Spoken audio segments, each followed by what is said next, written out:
कोई कहता है पंजाब के अमृतसर में, कोई कहता है उत्तर प्रदेश के बिठूर में, कोई मानता है बागपत के वाल्मीकि आश्रम में। क्या है सच? कहां हैं निशानियां? कहां हैं रामायण के वो जीते जागते सबूत? पाल के घने जंगल में तमसा नदी को चीरते हुए, जूझते हुए कथा की उस अनसुनी निशानी को खोजने निकल पड़ी है न्यूज 18 इंडिया की टीम। करीब 7,500 साल से उलझी एक कहानी का सच बस सामने आने वाला है। आधी हकीकत आधा फसाना। तो आखिर कहां था ऋषि वाल्मीकि का आश्रम? कहां पैदा हुए थे लवकुश? कहां ली थी देवी सीता ने समाधि? कोई तो निशान होंगे, कुछ तो सबूत होंगे जिनसे यह पता लग पाए कि लवकुश और श्रीराम की सेना के बीच युद्ध वहीं हुआ था। हमने बहुत ढूंढा, बहुत लंबी तलाश की, न जाने कितनों से बातचीत की और फिर हमें वो जगह मिल गई। लेकिन हिंदुस्तान में नहीं, बल्कि भारत की सीमा से कुछ दूर नेपाल में। इतना तो तय था कि हमें रामायण की जिन निशानियों की तलाश थी वो वाल्मीकि आश्रम में ही मिलेंगी।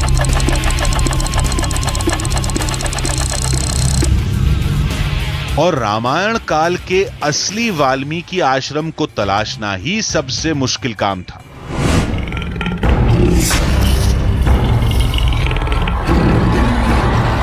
क्योंकि देश के कई हिस्सों में इसके होने का दावा किया जाता है, लेकिन उत्तर प्रदेश और पंजाब के बाद हमें एक तीसरी जगह के बारे में पता चला। वो था नेपाल के चितवन का वाल्मीकि आश्रम, जिसका दावा तीनों आश्रमों के मुकाबले ज्यादा मजबूत माना जाता है। वजह है इसकी भौगोलिक स्थिति, जो आज के मिथिला और जनकपुर के काफी करीब है। और जिस जगह से सीता के जन्मस्थान की कहानी जुड़ती है वो सीतामढ़ी भी नजदीक है। फिर हमारी टीम राम कथा के अंतिम अध्याय से जुड़ी निशानियों की तलाश में भारत नेपाल के सीमावर्ती इलाके वाल्मीकि नगर पहुंच गई। अयोध्या से किष्किंधा तक और रामेश्वरम से श्रीलंका तक भगवान श्री राम की निशानियां जहां जहां नजर आई वहां वहां हम पहुंचे और उनकी तस्वीरें आपके सामने रख दी। लेकिन क्या कुछ ऐसा नहीं जिससे आप अब भी अनजान हैं?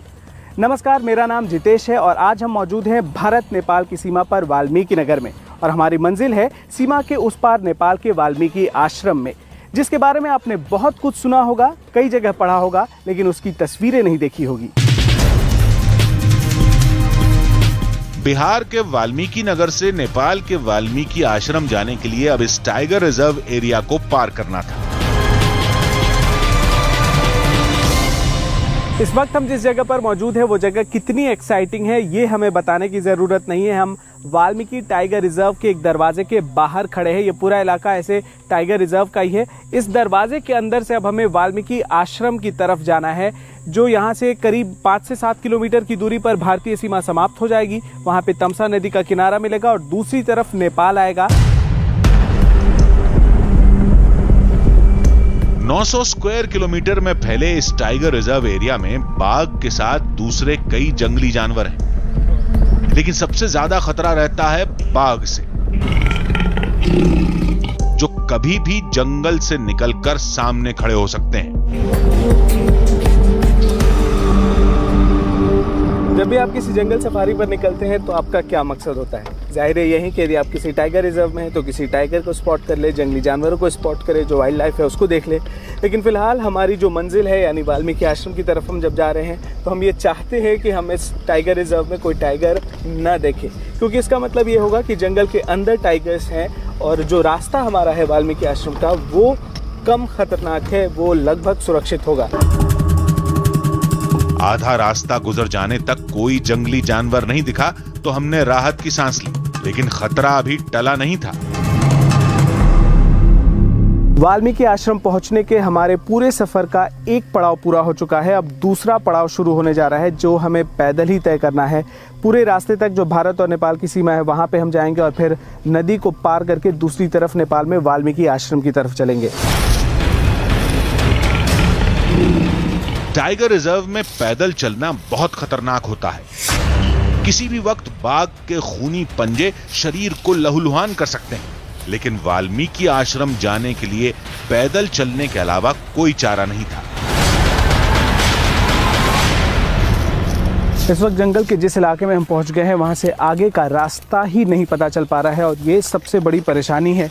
इस जंगल के अंदर तमाम जंगली जानवरों का खतरा है, लेकिन उससे पहले हमारे लिए मुसीबत है रास्ते का बिल्कुल पता नहीं चल पाना। और इस तरह के जो पौधे यहाँ पे हैं, जो कांटेदार पौधे हैं, उसको पार करना बहुत बड़ी परेशानी बन गई है। चारों तरफ ये कांटेदार पौधे हैं जिनको पार करते हुए हमें कम से कम रास्ता खोजना है जिससे हम आगे जा सके, और जितना जल्दी हो सके वो हमें करना होगा ताकि हम निकल सके।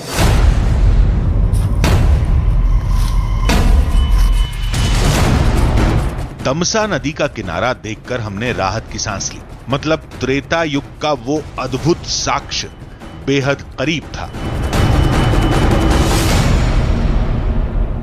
अब हम अपनी मंजिल के बेहद करीब पहुंच चुके हैं। ये तमसा नदी का किनारा है, वो तमसा नदी जो आज भारत और नेपाल के बीच की जो बाउंड्री है उसको डिसाइड करती है। इस इलाके में इस नदी के एक तरफ भारत है, दूसरी तरफ नेपाल है। लेकिन इस नदी की कहानी सिर्फ इतनी नहीं है कि ये दोनों देशों के बीच में सीमा रेखा का काम करती है, बल्कि कहानी बहुत बड़ी है, बहुत पुरानी है। वो पूरी कहानी भी आपको बताएंगे, लेकिन पहले इस नदी को पार करते हैं।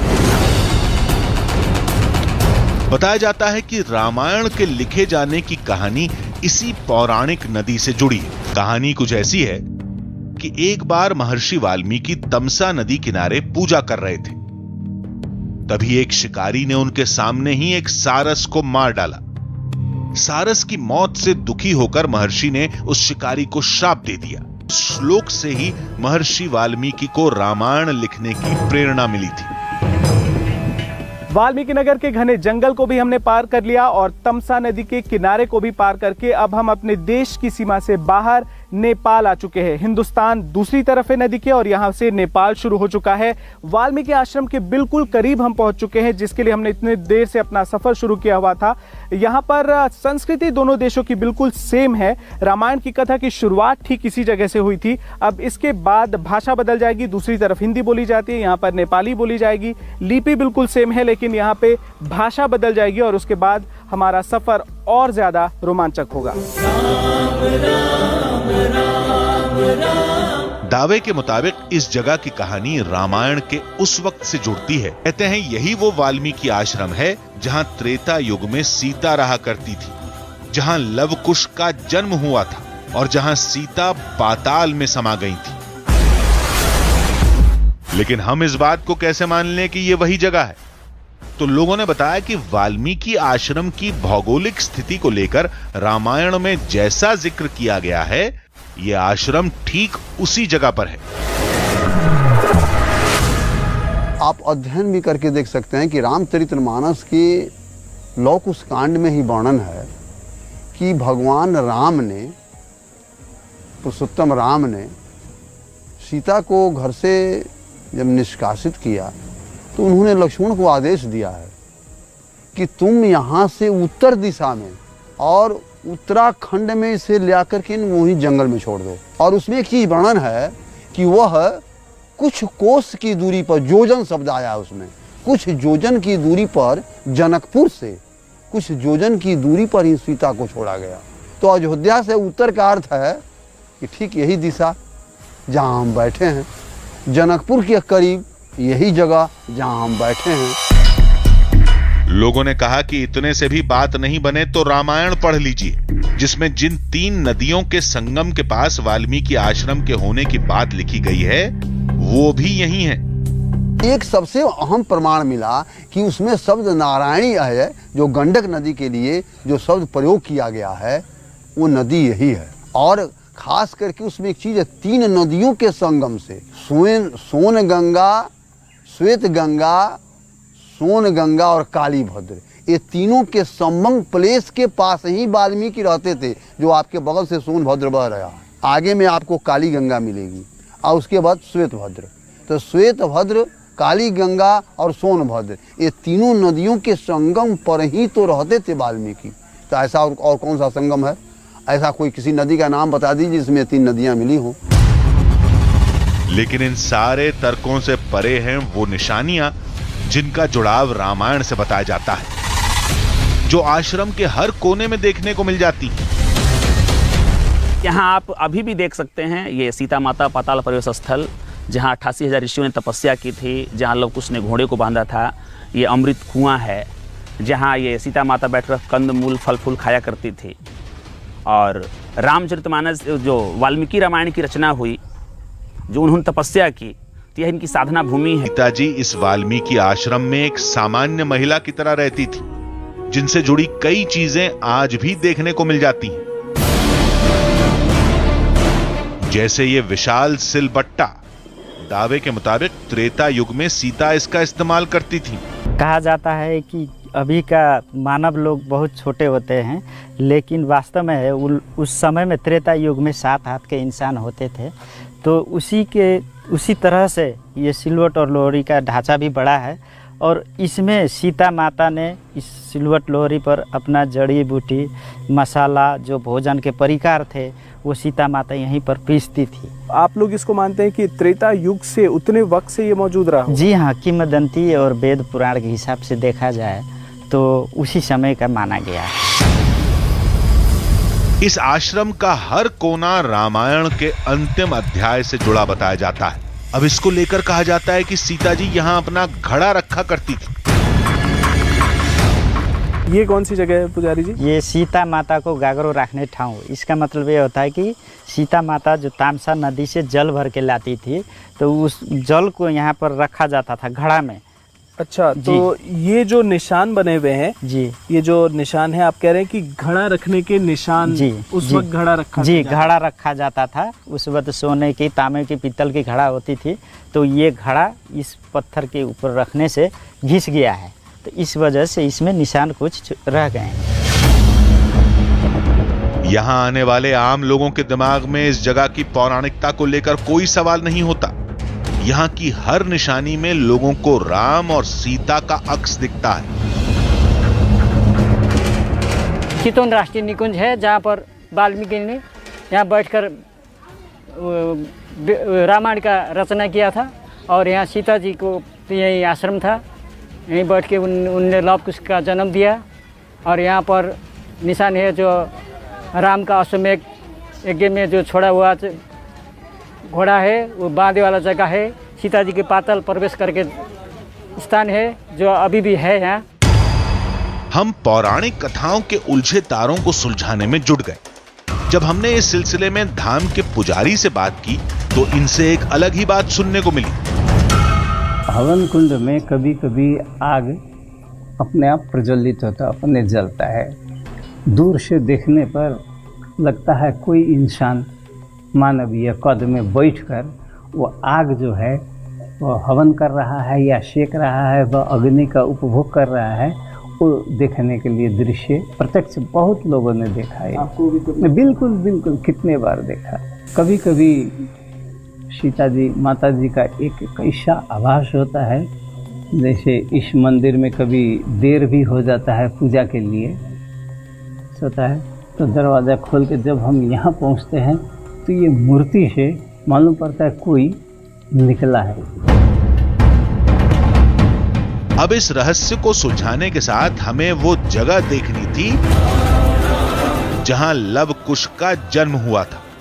वो खंबा देखना था जहां लव कुश ने श्री राम के अश्वमेध यज्ञ का घोड़ा बांधा था। वो जगह भी तलाश करनी थी। कहने वाले तो बहुत कुछ कहेंगे, हजारों तर्क भी देंगे, लेकिन लंबी मशक्कत के बाद हम जिस जगह पर पहुंचे थे उसका सच हमसे बेहतर कौन जानता था। राम कथा का हर दावा हमारी आंखों के सामने था। ठीक सामने थी वो जगह जिसे लव कुश की जन्म भूमि माना गया। सामने थी लव कुश की 7,500 साल पुरानी पाठशाला, वो खंबा भी जहां श्री राम के अश्वमेध यज्ञ का घोड़ा बांधा गया था।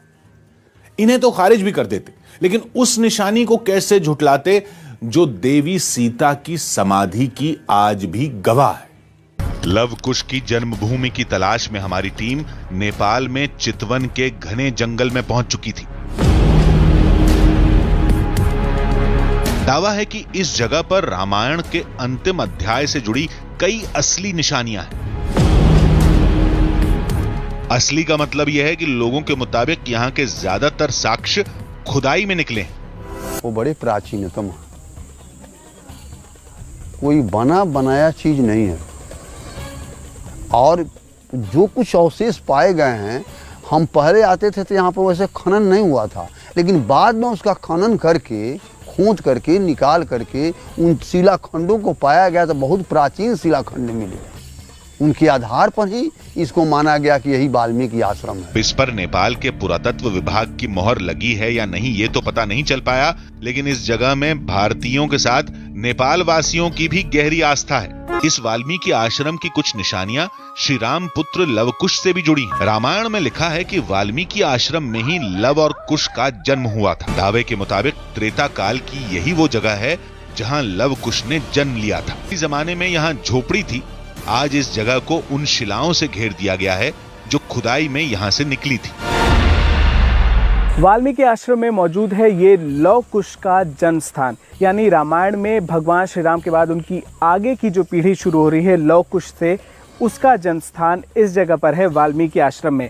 आज इस जगह पर ये कुछ एक मूर्तियां रखी हुई हैं, जिन मूर्तियों को यहाँ पर 64-65 के आसपास यहाँ पे जब उत्खनन किया गया था, उसके बाद ये ठीक वो जगह निकली थी जहाँ पे लव कुश के जन्म का स्थान पहले माना जाता रहा था। पहले से यहाँ पर विशाल स्ट्रक्चर खड़े थे, वो खुदाई के बाद तब निकली थी और तब से इसी जगह को लव कुश का जन्म स्थान मान करके पूजा जाता है। चूँकि ये जगह उसी वाल्मीकि आश्रम में है, इसीलिए इसकी प्रामाणिकता और ज़्यादा बढ़ जाती है और जिन लोगों को इसमें आस्था है उनका विश्वास भी इसमें और ज़्यादा बढ़ जाता है। दावे के मुताबिक इसी पेड़ के नीचे बैठकर लव कुश ने महर्षि वाल्मीकि से ज्ञान हासिल किया था। पेड़ तो वही नहीं होगा, लेकिन जगह को पौराणिक काल का ही माना जाता है। यहाँ पर नेपाली में भी लिखा हुआ है, वाल्मीकि ऋषि ले लव कुश लाई शिक्षा दिए को स्थल, यानी वाल्मीकि ऋषि के द्वारा लव और कुश को यहीं पर शिक्षा दी जाती थी। अब आप जानते होंगे कि कहानी के मुताबिक लव और कुश दोनों ही तमाम शास्त्रों के ज्ञाता थे। उन्हें बहुत कम उम्र में शास्त्रों की ट्रेनिंग दी गई थी, उन्हें शिक्षा दी गई थी और अस्त्र शस्त्र चलाने में तो वो माहिर थे ही। आज इस जगह को आप देखिए, चारों तरफ जंगल का इलाका है। ठीक इसके पीछे तमसा नदी अब भी बहती है, जिसका पुराणों में जिक्र था, और इसी जगह पे काफ़ी जंगल था तो काफ़ी चुनौतियाँ थी। ठीक इसी जगह पर ऋषि वाल्मीकि लेकर लव और कुश को बैठा करते थे और शिक्षा दिया करते थे। बताया गया कि इस पाठशाला के पास वो जगह भी है जहां लव कुश खेला करते थे, लेकिन यहाँ पर कोई पत्थर नहीं बल्कि एक लता है। कहते हैं लव कुश इन लताओं को झूला बनाकर झूलते थे।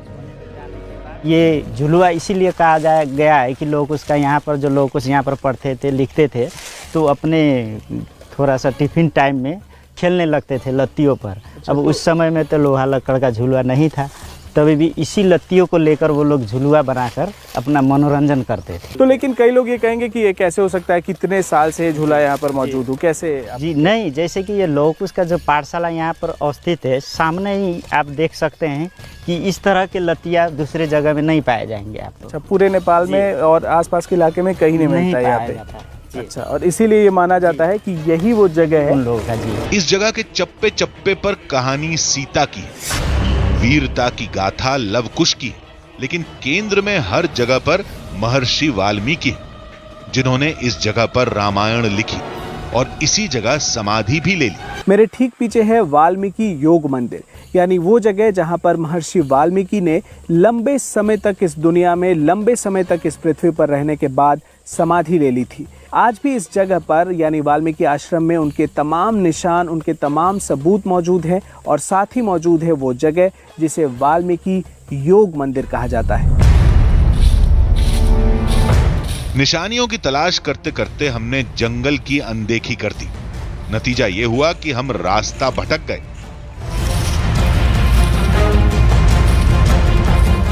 जंगली हाथियों को लेकर हमारी टीम को पहले भी चेतावनी मिल चुकी थी, लिहाजा बहुत सावधानी के साथ आश्रम में वापस जाने का रास्ता तलाशना था। जंगल का कानून पूरी तरह से अनप्रेडिक्टेबल होता है और बहुत ही ख़तरनाक होता है, यानी यहाँ पर कब कौन सी आफत आ जाए आपको पता ही नहीं चलती। और हल्की भी सी सरसराहट भी यदि होती है, क्योंकि हम लोग जब चल रहे हैं तो सूखे पत्ते गिरे हुए हैं, तो आप पूरी तरह से डर जाते हैं।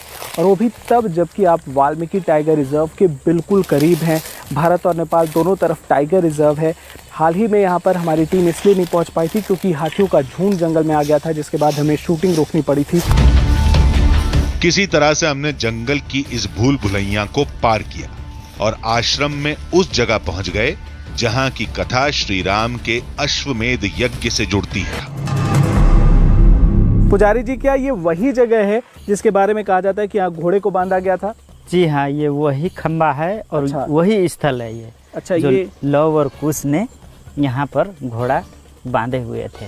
लेकिन ये क्या बाद में स्ट्रक्चर बनाया गया, ये उसी वक्त से बना हुआ है? क्या इसकी कहानी? ये तो ऐतिहासिक त्रेता युग का ही ये खंबा है, लेकिन बाद में ये थोड़ा सा टूट जाने के वजह से इसमें थोड़ा सा मेंटेनेंस किया गया है। अच्छा, इनको सुरक्षित करने के लिए। तो ये आप जो देख रहे हैं इस वक्त, ये कोई हाल का बनाया हुआ, सिर्फ इसको मेंटेन करने के लिए थोड़ा सा इस पे कंस्ट्रक्शन किया गया है। लेकिन मान्यता है कि ये त्रेता युग से ठीक इसी जगह पर वाल्मीकि आश्रम में मौजूद है और शायद ये वाल्मीकि आश्रम में जितने भी साक्ष्य मौजूद हैं उनमें से सबसे बड़ा साक्ष्य है, क्योंकि ठीक इसी तरह से वो खंबे होते हैं जहाँ पर घोड़े को बांधा जाता है। और इस मंदिर में भी यही खंबा मौजूद है जिस पे घोड़े को बांधा गया था। अश्वमेध यज्ञ के घोड़े को यहाँ पर लव कुश ने बांध दिया था, रोक दिया था। यही वो शिला है। रामायण के मुताबिक लव कुश ने अश्वमेध यज्ञ के घोड़े को पकड़कर श्री राम के पराक्रम को चुनौती दी थी, जिसकी वजह से श्री राम और लव कुश में युद्ध छिड़ गया था।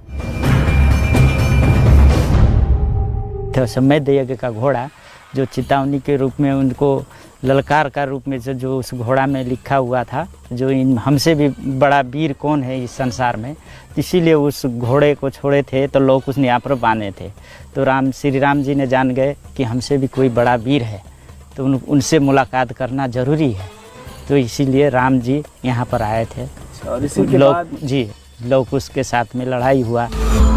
अब यहाँ राम और लव कुश के युद्ध से जुड़ी कोई निशानी तो नहीं दिखी, लेकिन वो कुआं जरूर दिखा जिसके पानी से मूर्छित पड़ी राम सेना को महर्षि वाल्मीकि ने फिर से जिंदा कर दिया था।